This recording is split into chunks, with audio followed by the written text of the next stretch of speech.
Hi, Wolfpack fans. This is Marcy Bullock with part two of work life integration. So, we are now moving into the actual quiz. I'm going to narrate the answers and you are going to score.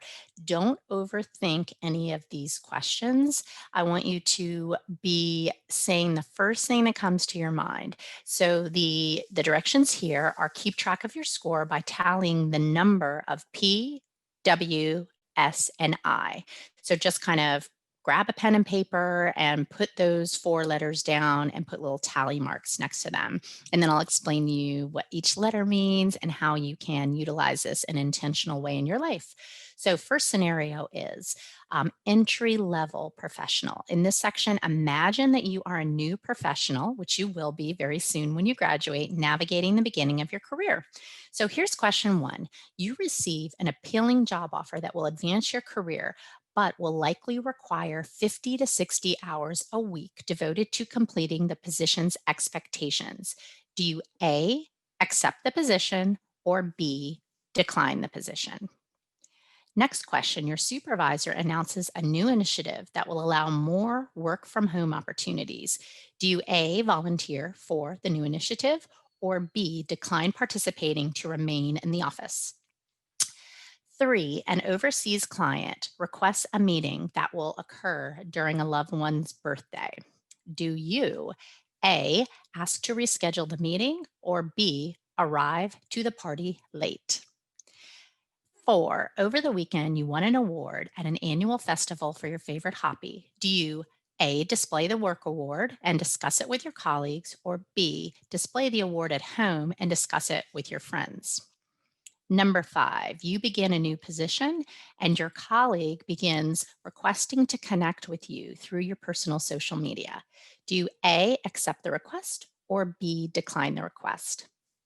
Number six, the weekend that's coming up is your annual friends trip, but your supervisor asks you to work some extra hours on Saturday to meet a project deadline. Do you A, decline to take on the hours, or B, attend the trip but spend most of the time working? Number seven, a colleague on your team has consistently failed to meet expectations, which is negatively affecting the work for your team. Do you A, speak with your supervisor, or B, speak with your colleague? Number eight, a work project has taken more time than you anticipate. Do you A, take the project home to complete it, or B, finish the project during working hours?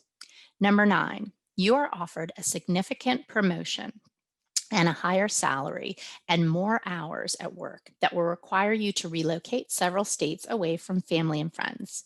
Do you A, accept the promotion, or B, decline the promotion? And the final question for entry level is you're assigned a work email address. Do you A, access the messages on your personal cell, or B, access the messages on your work computer? We're now transitioning to section two, a mid-level professional. You've been out in the work world several years. In this section, imagine that you've advanced your career and you have additional personal and professional responsibilities. So we're kind of taking a crystal ball. 11, you need to run to the dry cleaners. Do you A, run the errand during the workday, or B, run the errand after work?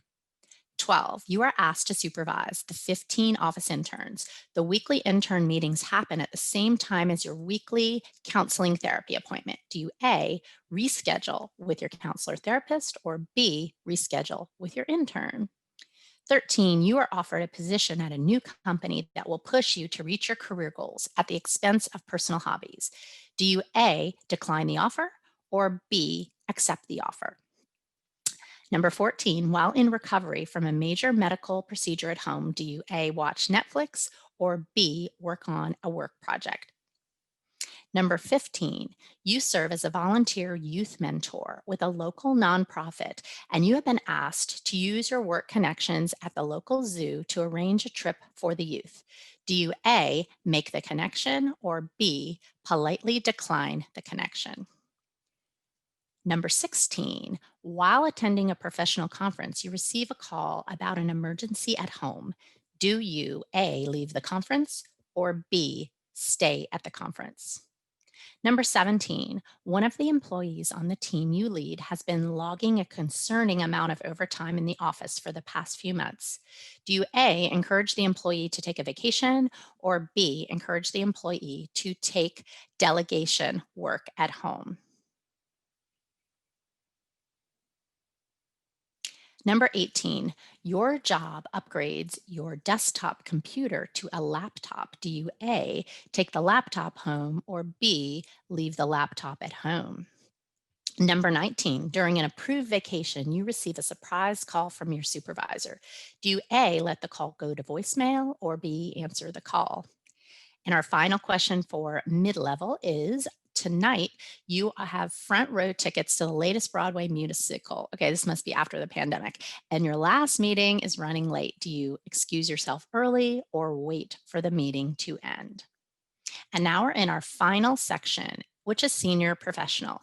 In this section, imagine you are close to retirement. You have accomplished much in your life and you have numerous personal and professional obligations. On your 60th birthday, woo, you're moving forward with your time machine here. You've been given a chance to get a big promotion that will stretch you to new heights, but will likely consume your life. A, you take it. B, you pass it up.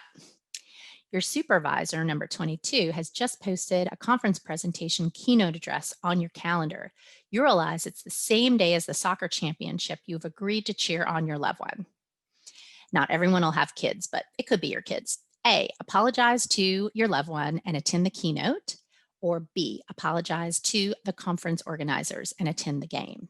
Number 23, what type of role model do you hope to play on your team at work? Do you want to be A, the boss that expects them to check their email on the weekends, or B, the boss who expects to unplug on the weekends? 24, your CEO nominated you for the leadership program that requires you to be gone for one weekend a month for 3 months and miss a family wedding. A, you skip the leadership program. B, you skip the wedding. Number 25, as you look back on your life, what would you like to say about your legacy? A, I was extremely professionally accomplished, or B, I was extremely fulfilled in my personal life. I know these are hard. I know you want to do both, but what comes to your mind first? Push yourself. 26, as the leader of your team, which quote is most likely to come out of your mouth to your subordinates? A, you're on vacation. You can let the work wait. Or B, I know you'll be on vacation, but I need you to call in as the deadline approaches. 27, you're interviewing candidates for a new role on your team.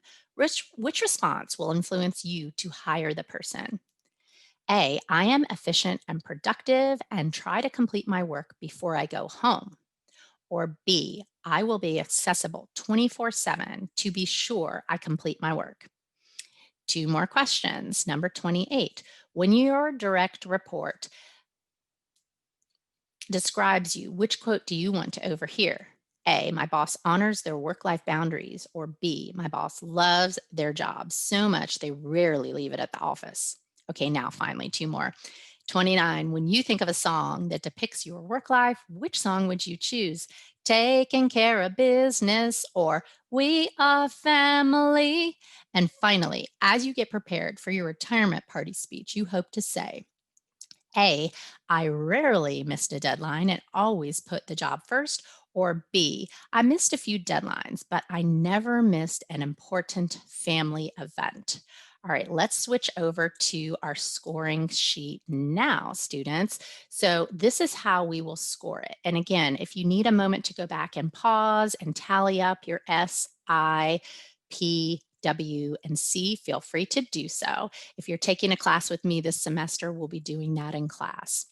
So each of the separator and integrator questions, there's a total of 15.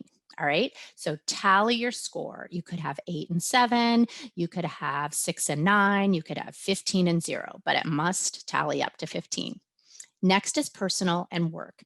Tally by section. So out of 5 questions in section 1, how many personal, how many work? Out of 5 questions in section 2, how many personal, how many work? And out of 5 questions in section 3, how many personal, how many work? So you're going to have 3 section tallies for P and W. And then finally, cycler depends on the results for P and W. So let me explain these. Your separator means that your work and personal time are separated. You unplug when you're not at work. You have more points here than an integrator. Then that means you're a separator. That means you rarely mix work and play. You unplug after work. Home time is home time is work time. You rarely blur the work and personal boundaries and are careful to guard your personal time. Mixing work and play is not negotiable. So that's an easy one for people to score because they have 1 point over in one or the other, or more than one. The opposite is you integrate your work and personal life, rarely unplug. If you have more points here than separator, you're an integrator. That means you're comfortable mixing work and play. You often stay plugged in after work. You have no problem running personal errands while on the clock. You have a little bit more blurred personal boundaries from time to time, and you're willing to negotiate work and personal time overlapping. And again, in our class conversations, we'll get into people who have this conversation. Work versus personal first. If you prioritize personal, what some people call family, before work, you have more points here than in work. Look at your points in each section to determine if you're a cycler. So, a cycler means you have two or more points in P and W in each of the three sections. I'll say that again because it's this one's a little trickier. So, you could be personal sometimes, work sometimes. That means depending on the stage of life, you are cycling. So, if you have at least two in each of the three sections, one, two, and three, you could be a cycler. But some of you have like five in the personal or four in the personal. That means you frequently choose personal over work when you prioritize your values. You rarely sacrifice your personal life for your career. When you look back on your life, you want to remember the time you spent with loved ones over work projects. And work can wait if someone you love needs you. You take both sides of life seriously, but when pushed, you pick personal. It doesn't mean work's not important. Now, the opposite is the case. So, again, you could be a cycler, but if you have four in work first or five in work first, then you're work first. That means your career could be very demanding and you're willing to sacrifice to be successful. When push comes to shove, you prioritize work before your personal life, and your career is the one most important thing in your life. Your personal life is important, but it can take a back seat. And again, finally, we're going to show you cycler. That means you could have had two or three at each stage. So you cycle depending on the stage in life. When you have the family demands, your career may take a back seat. When you have demands in your personal life, it kind of goes up and down. Your career may be top priority. You cycle. And that's based on the demands of each bucket in your life. And when you first start off, you might focus on career success because you don't have a lot of other personal responsibilities. But as other demands hit, mid and senior career, you may switch gears. Your decisions are very much based on circumstances, and you carefully weigh them out at each stage. So, in class, we will talk about how you feel, what you struggled with, and then we'll also talk about what is next, which means when you are interacting with your supervisor, we want to empower you to become an advocate for yourself in a performance review, in a hiring scenario, or in your personal life with romantic partners. Explaining your values, explaining what's important to you, and making sure that others realize that. Maybe you don't want to take the promotion, and that's okay if you don't want to take so many hours on. Or maybe you need to tell your partner that work is a really, really important thing. I know in my personal scenario, my husband and I both talked about being equal partners when we had kids and when we worked. So there wasn't one person dominating. It's all about communication. This can help facilitate discussions focused on job searching and offer negotiation because you don't want to pick that 50, 60-hour week job and feel completely depleted if that's not what's important to you. This encourages you to self reflect throughout your career, and it allows you to have the knowledge to make intentional and informed decisions and actions in your life that align with your values. I encourage you to revisit this throughout your career. And if you have more questions, we will talk about that in class. That's the end of video number 2.